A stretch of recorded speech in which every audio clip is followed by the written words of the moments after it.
Hello दोस्तों, स्वागत है आपका आपके अपने चैनल अमानस क्लासेस में। चलिए स्टार्ट करते हैं। आज आपकी प्रश्नावली 8.2 का क्वेश्चन नंबर 7 है। ठीक है, देखते हैं इसमें क्या कह रहा है। इसमें कह रहा है कि ए बी सी एक त्रिभुज है। क्या है? ए बी सी एक क्या है? त्रिभुज है। ठीक है, जिसका कोण सी समकोण है। क्या है? जिसका कोण क्या है? सी समकोण। ठीक, चित्र आपको दिया गया नहीं गया है, इसी के माध्यम से चित्र भी बनाते जाते हैं। तो क्या कह रहा है सबसे पहले कि ए बी सी एक क्या है? त्रिभुज है। और क्या कह रहा है? कोण से समकोण है। मतलब ऐसे बनाना है कि कोण से समकोण हो। चलो ऐसे बना लेते हैं। यहाँ पर हम इसी प्रकार ये देखिए, इसे यहाँ पर से लिख देंगे और यहाँ से इस प्रकार।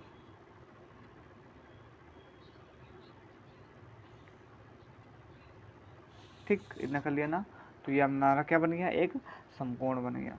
तो यहाँ पर इसके नाम भी लिख देते हैं। ठीक है, तो यहाँ पर हम क्या लिखेंगे? ए लिख दिया। अब यहाँ पर लिखेंगे बी, यहाँ पर लिखेंगे सी। चलिए ये तीनों लिख दिए। अब देख रहे हैं आगे क्या कह रहा है। आगे कह रहा है कि समकोण है कर्ण ए बी के मध्य बिंदु। कर्ण कौन सा? ये कर्ण ए बी होते हैं, सबसे बड़ी भुजा से कर्ण होता है और सबसे बड़ी भुजा यही है। तो कर्ण ए बी के मध्य बिंदु एम। ठीक है, तो यहाँ पर एक कोई बिंदु है, यहाँ पर बिंदु मान लेते हैं। तो मतलब बीच में मध्य बिंदु है, कौन सा है? एम है। ठीक है, यहाँ पर एम है। एम से होकर बी सी के समांतर, एम से होकर बी सी के समांतर, मतलब बी सी के समांतर। तो एक इस यहाँ पर बी सी के समांतर एक रेखा खींची गई है, समांतर खींची गई है। ठीक है, तो एक रेखा खींच देते हैं यहाँ पर। क्योंकि क्या कह रहा है? एम से होकर बी सी के समांतर, तो मतलब बी सी के समांतर ऐसे खींच दी एक रेखा। तो ए से खींची गई रेखा ए सी को डी पर प्रतिच्छेद करती है। ए सी को किस पर प्रतिच्छेद करती है? डी पर, मतलब जो ये है इसका यहाँ पर ये डी पर प्रतिच्छेद करती है। ठीक, क्लियर हो गया? तो चित्र हमारा ये पूरा क्लियर हो गया है। चलिए अब आगे देखते हैं। ठीक है, तो ये क्या है? समकोण मतलब 90 अंश, या तो लिख भी सकते हैं 90 अंश। ठीक, क्लियर हो गई ना बात? अब देखिए आगे देखते हैं। तो अब हमें निकालना क्या क्या है? हमें दर्शाइए। अब कह रहा है दर्शाइए कि हमें क्या क्या दर्शाना है। सबसे पहले नंबर पर हमें दिखाना है कि जो डी भुजा ए सी का मध्य बिंदु, ये दिखाना है। दूसरे नंबर में क्या दिखाना है? मतलब जो डी भुजा किसका? ए सी का क्या है? मध्य बिंदु, मतलब बीच में, ये दिखाना है। फिर क्या दिखाना है? एम डी लंब ए सी के, तो जो एम डी है वो लंब किसके है? ए सी की, ये चीज़ दिखाना है। ठीक है, फिर तीसरे नंबर पे क्या दिखाना है? सी एम बराबर एम ए, मतलब जो ये सी एम है ये वाला बराबर किसके? एम ए के। ठीक है, चलिए हल कर लेते हैं। तो सबसे पहले जो जो दिया गया है वो लिख लेते हैं। ठीक है, चलिए देखते हैं, ध्यान से देखते जाएंगे। ठीक, ये देखिए। तो सबसे पहले में क्या दिया गया है तो लिख लेते हैं, दिया है, दिया। ठीक है, अब हमें क्या दिया गया है? हमें पता है कि, चलिए लिख लेते हैं, त्रिभुज ए बी सी एक क्या है। तो देखिए वही हमने लिख लिया है। ठीक है, पूरा कुछ नया नहीं किया। देखिए ऊपर जो जो क्या लिखा हमने, त्रिभुज ए बी सी एक समकोण। देखिए ऊपर जो लिखा था सेम वही कि त्रिभुज ए बी सी एक त्रिभुज है। ठीक है, मतलब समकोण जिसका कोण सी समकोण। तो सेम वही चीज़ यहाँ पर नीचे लिखी है, जिसका कोण सी समकोण। कर्ण ए बी का मध्य बिंदु क्या है? एम। तो कर्ण जो ए बी है उसका मध्य बिंदु क्या है? एम। ठीक, कुछ नया नया नहीं किया हमने। तो अब हल में लिख लिया। अब देखो, अब में दिया क्या गया है वो भी लिख लेते हैं। तो सॉरी, दिया है तो लिख लिया। अब सिद्ध क्या करना है वो लिख लेते हैं। ठीक है, वो लिख लेते हैं क्या सिद्ध करना है। तो हमें सिद्ध करना है, हमें तीन चीज़ें सिद्ध करना है। ठीक है, तीनों चीज़ें लिख लेते हैं। तो सिद्ध करना है। ठीक, क्या क्या सिद्ध करना है? तो पहले नंबर पे जो तीनों चीज़ें हैं, ये जो आपको दिख रही हैं, पहला ये और दूसरा ये तीसरा ये। चलिए इन तीनों को लिख लेते हैं। चलिए ये तीनों लिख चुके हैं हम। ठीक है, तीनों लिख लिए, जो दिया था वही तीनों लिख लिए। अब हम सवाल को हल करें। ठीक, तो यहाँ पर हम डाल सकते हैं सिद्ध। ठीक, अब मैं क्या सिद्ध करना है? सिद्ध। ठीक है, चलिए देख लेते हैं। सॉरी, अब आपको दिख रहा होगा। अब देखिए हमें सिद्ध क्या करना है। तो हमें सिद्ध करना है, ऊपर यही चीज़ें सिद्ध करना है। फिर तो इसमें हम त्रिभुज लेंगे। कौन सा त्रिभुज लेंगे? ऊपर एक बार दिखा देते हैं आपको। इसमें हम त्रिभुज लेंगे आपका ए बी सी। ठीक है, पूरा त्रिभुज लेंगे। ठीक है, चलिए लिख देते हैं यहाँ पर त्रिभुज ए बी सी में, किसमें? त्रिभुज, पेन चेंज कर लेते हैं, त्रिभुज ए बी सी। तो त्रिभुज ए बी सी में हमें क्या पता है कि जो एम है वो ए बी का क्या है, मध्य बिंदु है। जो एम है किसका मध्य बिंदु है, ए बी का मध्य बिंदु है। तो वही चीज लिख देते हैं कि एम ए बी का मध्य बिंदु है। एम ए बी का मध्य बिंदु है। ठीक है, ऊपर चित्र में बताया चला और उसमें दिया भी गया था, तो यहाँ पर लिख सकते हैं दिया है। ठीक, इतना क्लियर हो ना। फिर इसके बाद हमने और क्या पता, हमें पता है कि जो बी सी है वो समांतर किसके है, डी एम के। ठीक, ये भी चीज़ हमें पता है। देखो ऊपर चित्र में कहा गया था कौन सी, देखो बी सी जो है समांतर से डी एम के, ऊपर समांतर चित्र में कहा गया है। ठीक है, देखो तो यहाँ पर बी समांतर किसके, डी एम के, तो ये भी हमको क्या है, दिया है। ठीक, ध्यान से सवाल को समझ से आना, कुछ कठिन नहीं, बस ध्यान से समझते जाइएगा, दिया है। ठीक, इतना कर लिया ना। अब इतना करने के बाद तब अब हम यहाँ पर क्या लिखेंगे, तब जो डी है वो ए सी का क्या है, मध्य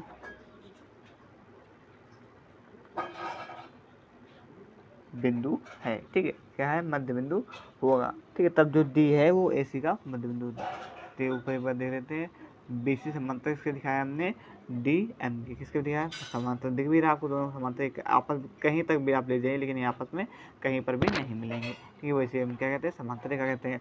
ठीक है, तो हमने क्या बताया, तब डी ए सी का मध्य बिंदु होगा।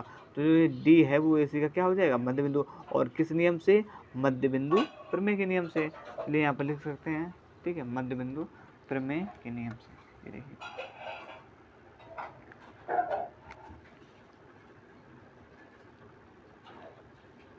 मध्य बिंदु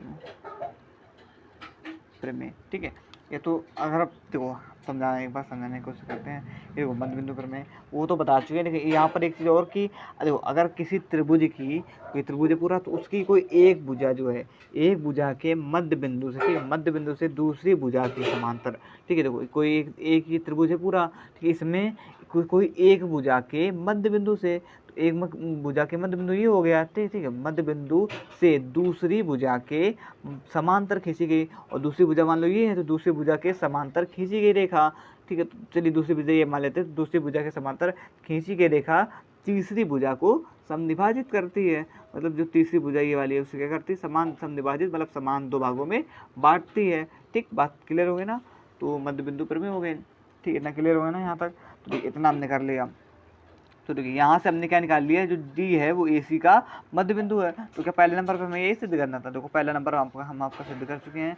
ये देखिए डी ए सी का मध्य बिंदु है, तो हमने पहला नंबर आपका सिद्ध कर दिया। तो यहाँ पर क्या लिखेंगे, यहाँ पर चाहे तो आप लिख सकते हैं, हाँ इसी पे सिद्ध कर सकते हैं कि डी भुजा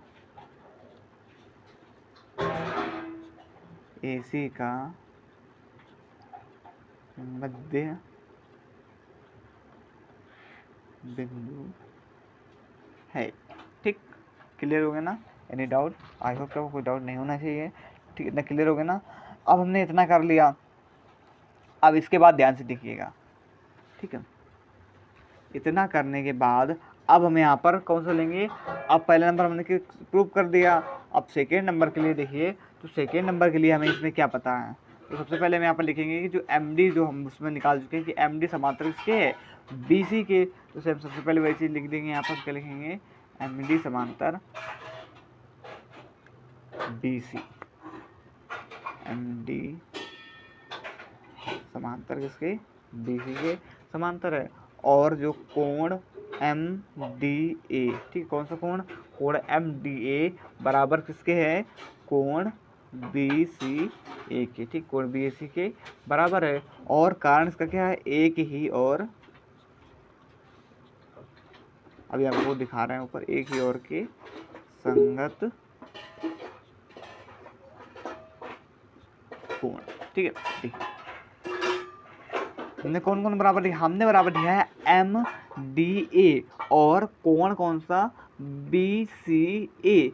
ठीक है, MDA और BCA, कारण क्योंकि ये बराबर क्यों, क्योंकि दोनों जो हैं एक ही, और ये क्या है, संगत कोण है, मतलब संगत कोण तो समझ में आता होगा, ठीक है, आपको बता चुके हम कई बार, ठीक, तो उसे क्या है, संगत कोण, इसलिए, ठीक। अब देखो दूसरे नंबर पे हमने इतना कर लिया। अब इसके बाद जब संगत कोण है तो जो कोण MDA बराबर क्या होगा, 90 अंश होगा। अब जब कोण MDA बराबर 90 अंश है, तब जो MD है वो जो लंब हो जाएगा, किसके लंब हो जाएगा, AC के, ठीक। समझाने की कोशिश करते हैं आपको।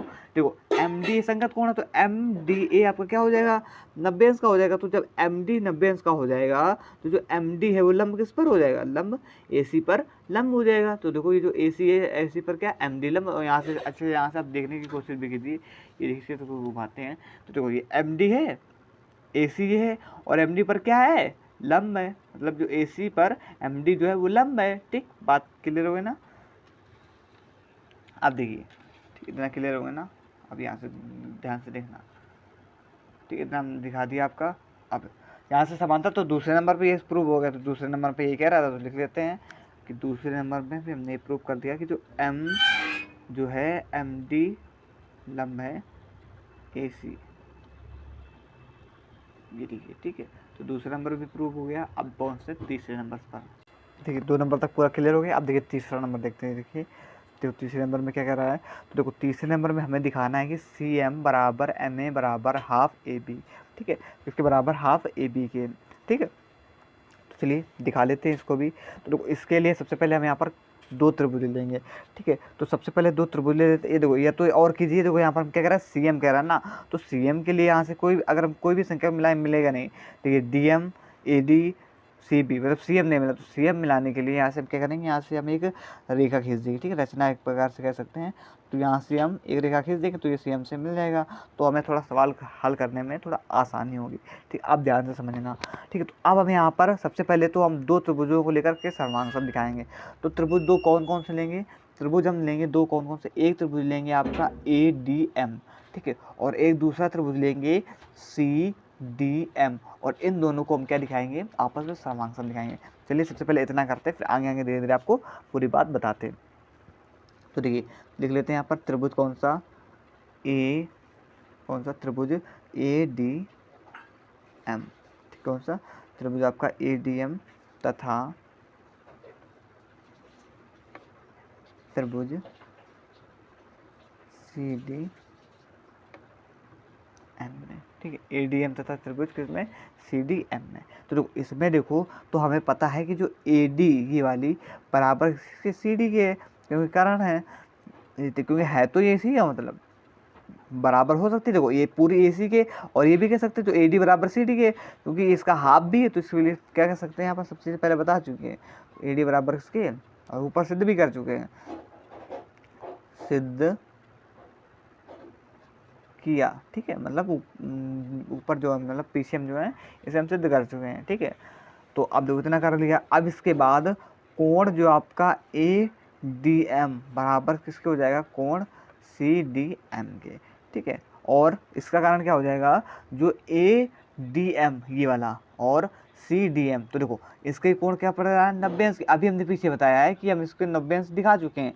तो दोनों कोण जो है वो 90 अंश के हैं, क्योंकि बीच वाला मान होता है ना, तो यहाँ पर कितने का हो गया, अभी हमने बताया समकोण मतलब 90 अंश, ठीक है। तो यहाँ पर हम क्या लिख देंगे, प्रत्येक 90 अंश, क्योंकि ये भी 90 अंश तो ये भी, मतलब दोनों में एक चीज़ समान है, क्योंकि दोनों 90 अंश के, तो यहाँ पर कह सकते हैं दोनों बराबर हैं, तो इसके कारण, क्योंकि ये प्रत्येक कितने का है, 90 अंश का है, ठीक। यहाँ तक बात क्लियर हो गई ना। अब इसके बाद हम यहाँ पर लिखेंगे कि जो MD है वो बराबर किसके है, MD के, कारण देखो ये चीज़ें बता चुके हैं पहले हमने, जब चतुर्भुज से पहले सातवें चैप्टर में था कि देखो ये उभयनिष्ठ दोनों है, तो MD मतलब DM दोनों में क्या कॉमन है, तो यहाँ पर हम क्या लिख देंगे, ये उभयनिष्ठ, ठीक है, उभयनिष्ठ, दोनों में चीज़ हमको मिल रही है, ठीक। यहाँ तक क्लियर हो गया ना।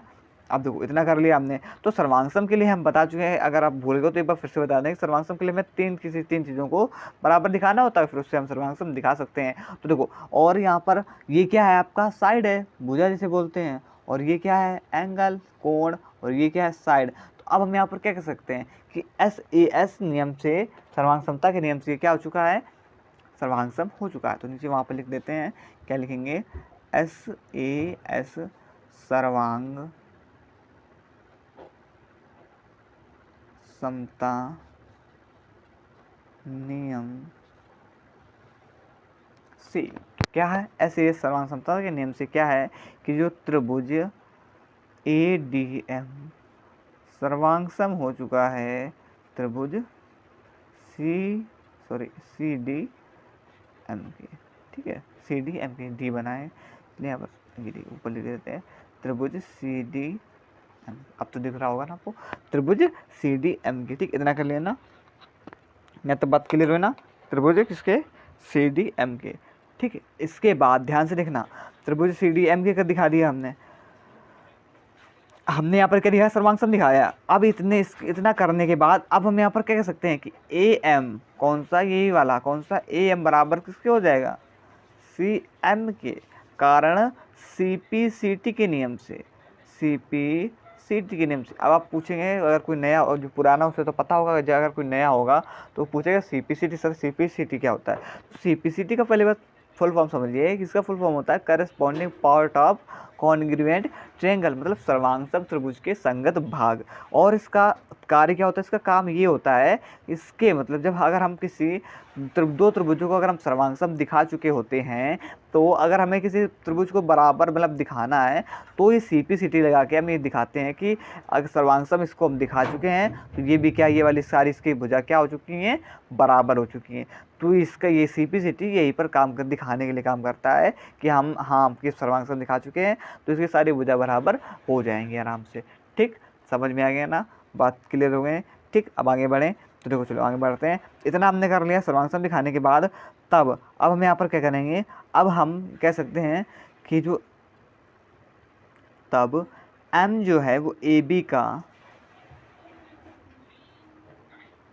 या तथा लिख दीजिए, तथा MAB का मध्य बिंदु है। क्या है? M जो है वो AB का क्या है? मध्य बिंदु है। वो दिख भी रहा है आपको, देखो M बीच में है ना, तो AB के बीच में है, ठीक, क्लियर हो गया ना बात। तो इतना करने के बाद अब यहाँ पर अभी हम यहाँ पर दिखाया है MM बराबर क्या है? CM। तो पहली जो कंडीशन है वो हम यहाँ पर दिखा चुके हैं, देखो CM या कहें या MA कहें, गुणा में सब समान, या तो हम 7 का गुणा 4 से करें तब भी 28 आएगा, या तो 4 का गुणा 7 से करें तब भी 28 आएगा, ठीक। तो वो गुणा में सब मैनेज हो जाता है। तो AM बराबर क्या हो गया? CM, ठीक। तो ये हम दिखा चुके हैं। लेकिन हमें दिखाना और क्या दिखाना है कि बराबर हाफ AB, ये भी चीज़ दिखानी है हमको। चलिए इसके लिए भी ध्यान से समझिए, ये भी हम आराम से दिखा सकते हैं, कारण क्योंकि देखिए AM बराबर CM, और देखो ये इसका हाफ AB में है, देखो क्योंकि इसका आधा, ये इसका हम अगर आधा करेंगे तो AM, ये AB पूरा किसका हाफ में है, तो यहाँ पर हम ये भी लिख सकते हैं कि बराबर हाफ AB, ठीक है, क्योंकि इसके हाफ में AM, और जो AB है तो इसके हाफ में, ठीक। तो AM बराबर CM बराबर हाफ AB। तो ये हमने क्या कर दिया? प्रूव कर दिया, ठीक है। तो आई होप कि आपको समझ में आया होगा, ठीक है। अगर समझ में आया हो तो ठीक है, तो अगर समझ में ना आया हो तो कमेंट करें। बस अगर कोई डाउट लग रहा है आपको तो सबसे पहले तो एक रिवाइंड करके देख लीजिए, और अगर फिर भी ना समझ में आए तो हमें कमेंट कर सकते हैं।